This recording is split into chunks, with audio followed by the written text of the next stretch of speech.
To understand who managers are and where they work, we need to start with a basic definition of an organization. An organization is simply a group of people brought together for the accomplishment of some specific goal or task. If we apply that definition, an organization might include a workplace, a student group, religious affiliation, or even a peer team for a school assignment. While organizations vary significantly, we can usually identify three common characteristics that organizations share. The first is goals, which express the distinct purpose of a particular organization. The second, people, who make decisions and engage in work activities to reach the organization's goals. And then finally, a deliberate structure, which is systematically defined and limits its members' behaviors. Within the organization, members can be divided into two categories. Non-managerial employees work directly on a task and do not oversee the work of others. Some examples include a cashier in a department store or someone who assists you at the UT One Stop.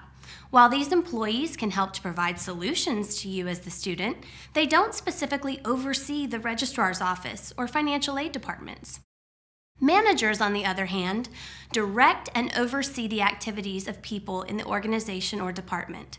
A manager's job isn't about personal achievement necessarily, it's about helping others do their work. This distinction doesn't mean, however, that managers don't ever work directly on tasks. To take things one step further, many organizations, especially larger entities, have different levels of management. Don't get me wrong, even smaller organizations have people that fill the following roles. However, the titles and separation of duties may not be expressed as clearly. Top managers are those at or near the top of an organization who make decisions about the direction of the organization and establish policies and philosophies that affect all organizational members. Some titles for this position might include president, vice president, chancellor, or chief executive officer.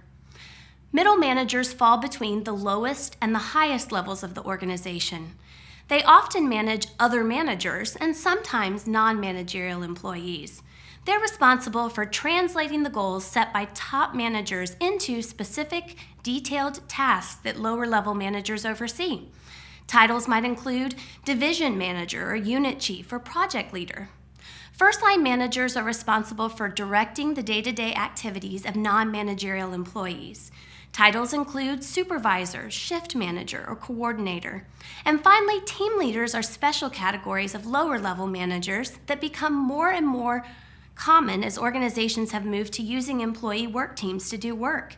They typically report to a first-line manager and are not always officially identified.